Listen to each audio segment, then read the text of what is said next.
Hi, boys and girls. This is Mrs. P, and I'm coming back to read a book by Linda Sue Park. And this is a true story, A Long Walk to Water. And it's based on a true story. Okay, so we are on chapter 2, Southern Sudan. That's in Africa, in 2008. Naya put the container down and sat on the ground. She always tried not to step on the spiky plants that grew along the path, but their thorns littered the ground everywhere. She looked at the bottom of her foot. There it was, a big thorn that had broken off right in the middle of her heel.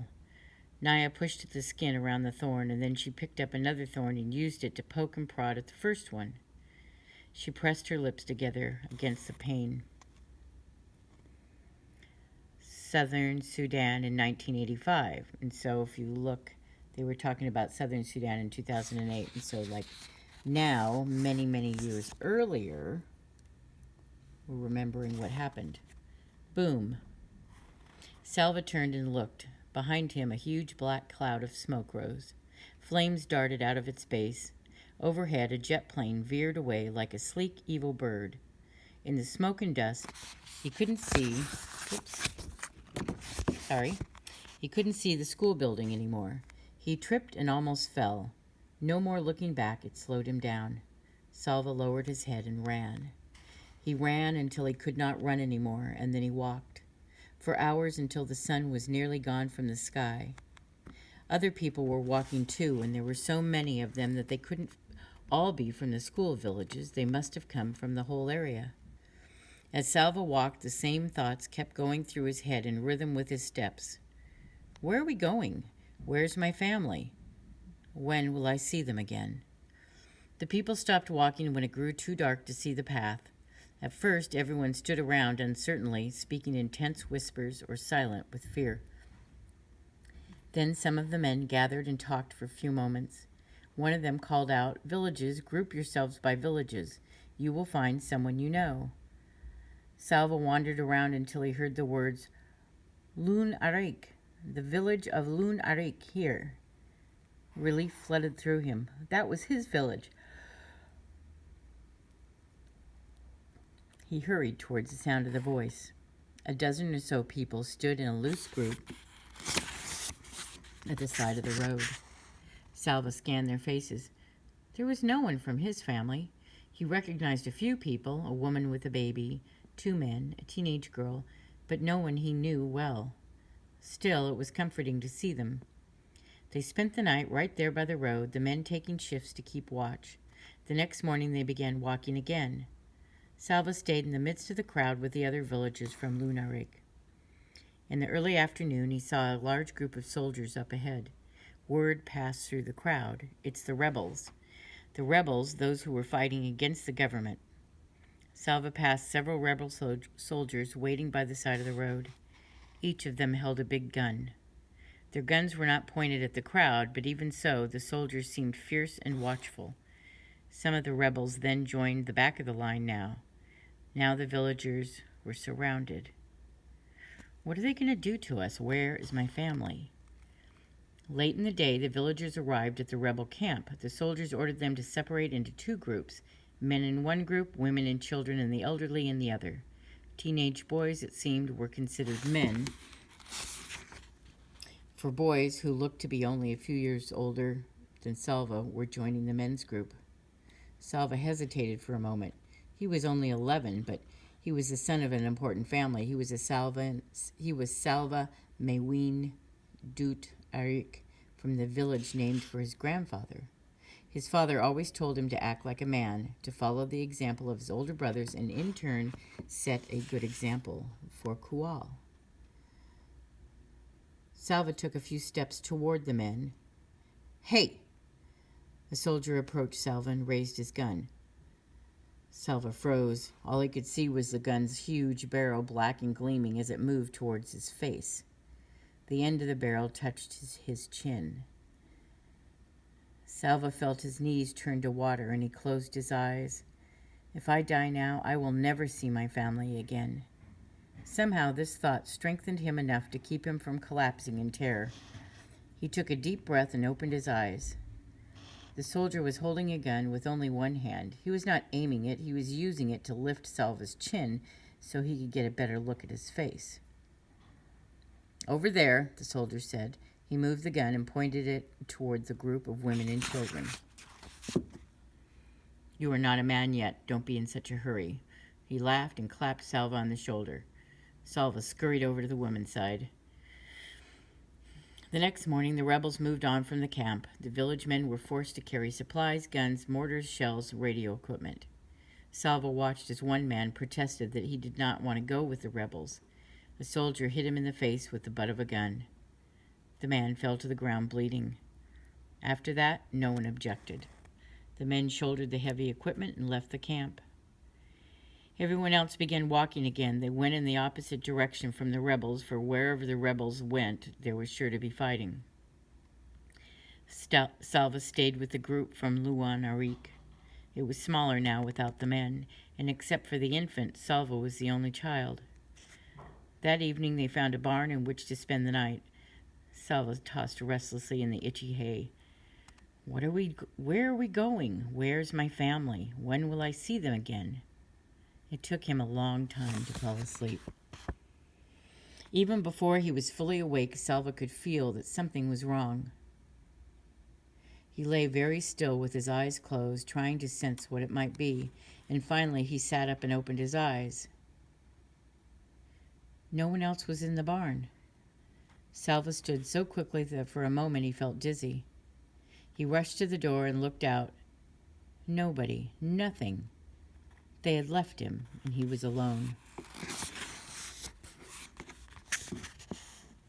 Chapter 3, Southern Sudan, 2008. The smudge on the horizon gained color as Naya drew near, changing from hazy gray to olive green.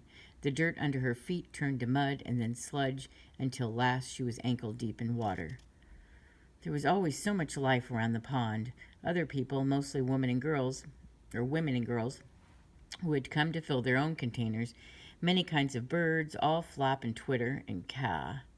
Herds of cattle that had been brought to the good grazing by the young boys who looked after them. Naya took the hallowed gourd that was tied to the handle of the plastic container. She untied it, scooped up the brown muddy water, and drank. It took 2 gourdfuls before she felt a little cooler inside. Naya filled the container all the way to the top, and then she tied the gourd back in place and took the padded cloth donut from her pocket. The donut went on her head first, followed by the heavy container of water, which she would hold in place with one hand. With the water balanced on her head and her foot still sore from the thorn, Naya knew that going home would take longer than coming had, but she might reach home by noon if all went well. Okay, now we're back to Southern Sudan in 1985. The tears were hot in Salva's eyes. Where had everyone gone, and why had they left without waking him? He knew the answer, because he was a child who might tire easily and slow them down and complain about being hungry and cause trouble somehow.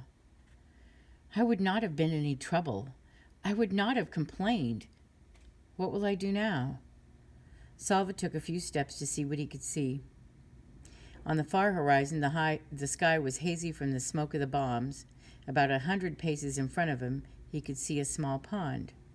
Between the pond and the barn was a house, and yes, a woman sitting in the sun.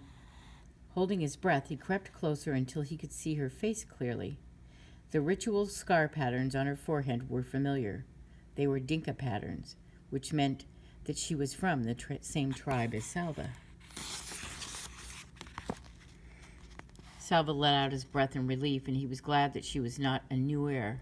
The Nuer and the Dinkas had a long history of trouble. No one, it seemed, was sure where Nuer land ended and Dinka land began, so each tribe tried to lay claim to the area's richest in water. Over the years, there had been many battles, large and small, between Dinka and Nuer. Many people on both sides had been killed, and this was not the same as the war that was going on now between rebels and the government. The Dinka and the Nuer had been fighting each other for hundreds of years. The woman looked up and saw him. Salva flinched at her glance. Would she be friendly to a stranger? Would she be angry with him for spending the night in her barn? But at least he wasn't alone now, and that knowledge was stronger than the uncertainty about what the woman might do or say to him. He walked toward her. "Good morning, Auntie," he said, his voice trembling. She nodded at him. She was old, much older than his mother. He kept quiet, waiting for her to speak. "You must be hungry," she said at last, and she stood and went into the house. A few moments later, she came back out and gave him 2 handfuls of raw peanuts, and then she sat down again. "Thank you, Auntie." Squatting on his haunches next to her, Salva shelled the nuts and ate them. He chewed every nut into a paste before he swallowed, trying to make each one last as long as he could. The woman sat without speaking until he was finished, and then she asked, "Where are your people?" Salva opened his mouth to speak, but his eyes filled with tears again, and he could not answer. She frowned. "Are you an orphan?" He shook his head quickly. For a moment he felt almost angry. He was not an orphan. He had a father and a mother. He had a family. "I was at school. I ran away from the fighting. I do not know where my family is." And she nodded. "A bad thing, this war. What are you going to do? How will you find them?" Salva had no answers. He had hoped that the woman might have some answers for him. After all, she was an adult. Instead, she only had questions. Everything was upside down. Salva stayed in the woman's barn again that night, and he began to make a plan. "Maybe I can stay here until the fighting stops. Then I will go back to my village and find my family." He worked hard so she would not send him away. For 3 days he fetched firewood from the bush and water from the pond. But the pond was drying up, and each day it was harder to fill the gourds. During the daytime, Salva could hear the distant booming of artillery after the fighting a few miles away, or from the fighting a few miles away. With every shell that exploded, he would think of his family, hoping they were safe, wondering desperately when he would be with them again. On the 4th day, the old woman told him that she was leaving. "You have seen that the pond is only a puddle now. Winter is coming in the dry season, and this fighting." She nodded her head in the direction of the noise. "I will go to a different village near water. You cannot stay with me any longer." Salva stared at her as panic rose inside of him. "Why can't I go with her?" The woman spoke again before he could ask aloud. "The soldiers will leave me alone, an old woman on her own. It would be more dangerous for me to travel with you." And she shook her head in sympathy. "I am sorry I cannot help you anymore. Wherever it is you walk, just be sure to walk away from the fighting." Salva stumbled back to the barn. "What will I do? Where will I go?" The words repeated themselves 1,000 times in his head. It was so strange. He had known the old woman for only a few days, but now he couldn't imagine what he would do once she was gone. He sat inside the barn and stared out, looking at nothing. As the light grew dimmer, the noises of evening began, the buzz of the insects, the rustling of dry leaves, and another sound. Voices? Salva turned his head towards the sound. Yes, it was voices. Some people were walking toward the house, a small group, fewer than a dozen, and as they approached, Salva took a sharp breath. In the fading light, he could see the faces of those nearest him. 2 of them had patterns of V-shaped scars on their forehead, Dinka patterns again, the kind that were given to boys in Salva's village as part of the ritual of becoming a man. These people were Dinka too. Could his family be among them? We will find out when we read chapter 4. That's enough for today.